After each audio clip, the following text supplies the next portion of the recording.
Hi all, Zanza here. I wanted to upload my latest deck list, but also wanted to address some comments in past videos. Some people have called out inconsistencies in my deck lists, like it's easy to break, it's not meta worthy, etc. So I'll show this deck list as well as try to walk through my thought process for building. Based on the current popular decks in Master Duel, my deck changes slightly every week or so. For example, I removed Dark Contract with the errors due to not seeing a lot of traps being played, unlike in the Outlich era.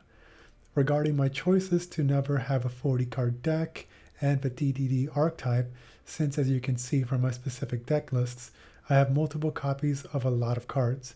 If I were to trim the deck to 40, the amount of duplicate cards I draw either opening hand or throughout the duel would potentially lead to dead draws. For that reason, I decided to make the deck a little larger, giving me extra choices as well as lowering the chance that I don't draw that many duplicate cards. Granted, it also means that I won't get to draw the best possible hand every game, but I'd rather take that chance and have more options. Regarding hand traps, I find them boring. So you win using 10 plus hand traps and floodgate cards? Sure, you may stall out your opponent and disrupt them past a few turns before you draw into your one card combo starter. But isn't that boring? That's what goes through my head, at least. For that reason, I don't run them. Though I do run them in my B rank and lower decks. But wait, Zanza, aren't you running triple Dark Ruler no more and Called by the Grave? Aren't those staples and floodgates? Good question, audience. Well, the meta made me. I had no choice but to adapt a tad, but I still refuse to use hand traps like Max C and Ash. And besides, Dark Ruler no more fits with the different dimension demon archetype. Regarding some of my choices, Newton and Dog. Dog negates and prevents battle of an extra deck monster on their summon. At worst, the opponent is forced to use their monster's effect when they may not want to and waste it on Dog, and at best, I prevent the use of one of their cards and if it's a beater, I prevent them from attacking. Newton is a solid 10 scale and I can bring back anything from the grave. In a recent duel, when I removed Newton, I set a scale of 10 with Kepler, which after the next turn ruined my chances of spamming my level 8s and I lost. I took it out because people kept insisting on Facebook and other discords that it was not necessary. Well, it was for me. Laplace. Why the hate on Laplace? I mean, it's a solid card. It's a boss monster for a reason. Built-in honest effect, not a once per turn. Deals piercing damage, cannot be destroyed by battle, and to summon you just tribute a DDD monster? Sign me up. Not to mention a skill of 1 that gets you a DDD from the extra deck? Nice. Next, Monster Reborn and Pendulum Reborn. The deck has changed to lean more on XYC summons, so pendulums go to the grave. Need I say more? Not to mention, if you see my videos, I tend to use Pendulum Reborn to summon Oblivion, which then summons another DDD from the grave. If I have a scale of Oblivion, then that triggers that. If I don't have any scales, I then would summon Gilgamesh and get scales for the next turn. There's a lot we can extend from just using one Pendulum Reborn. The Vaylantz field spells. I've been a big talker when it comes to using a pure DDD deck, not even adding Zeus or Barone because I find them boring to use. The deck has a lot of combo potentials, especially when using hybrid decks. There's so much that you can do, but not for me. So when I heard of the Vaylantz spells, I had to make a big decision. I decided that adding the spells does not mean that my deck is no longer a pure build. Adding Zeus, for example, a monster, I feel ruins the term pure DDD. So spell and traps are a gray area, so it's kosher. These field spells allow for a lot more plays that are crazy. All you need to know is that when you play one of them, you place the second from your deck to your opponent's field zone.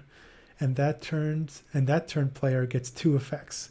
move your monster from the spell and trap zone to the monster zone above it, or move an opponent's monster in his regular zone to the spell and trap zone. Though for that, you need a monster in the same column for this to work. This means your DDD pendulum monsters are fair game too. Can you imagine what you can do? Even with that secondary effect your opponent can use against you, all you have to do is work around it. Either destroy it with Orthoros, negate it with Siegfried if possible, or do what I do and summon Deus Machinex on the pendulum column opposite the lowest scale. That way, you hopefully take a monster with Machinex's effect, they hopefully waste a summon, or worst case scenario, they place Machinex on your pendulum zone. Either way, thank you. Now I have a large scale for next turn. Wonder XYZ. In a recent short, I talked about using Wonder XYZ to summon Kali Yuga on the opponent's turn, or using it to summon Machinex. Go watch that for a bit more detail. With the controversial deck explanations out of the way after I build a deck, I do draw tests, 100 to be exact, at what my opening hand would look like if I went first. I count every time my hand is not usable and tally it up. After 100 draws, I have a percentage telling me my chances of not bricking. If it's 91% or greater, meaning 9 opening hands or less were bad out of 100, then the deck is good for testing in ranked. I've already updated this deck even further. I'll put the deck list here on the corner, so check that out. But for the sake of this video, let's do 100 opening hands and see how consistent this deck can be.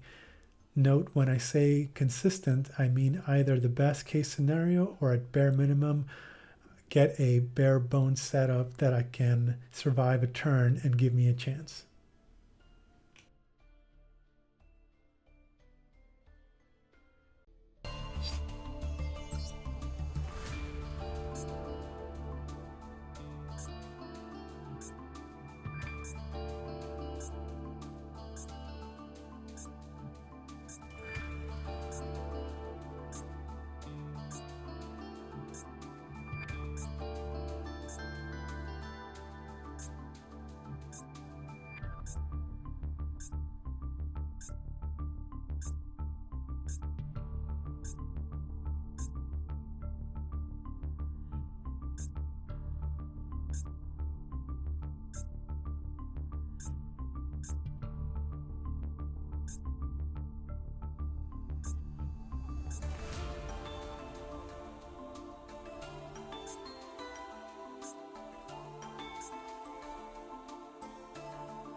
As you can see, this deck has a 6% chance of bricking. But however, you should always keep in mind that my definition of bricking is going to be different than your definition of bricking. This was my first attempt at a video like this. I hope you guys enjoyed it, and we will be able to do more videos like this. So please like and subscribe and write a comment below, but please go easy on me. Thank you guys.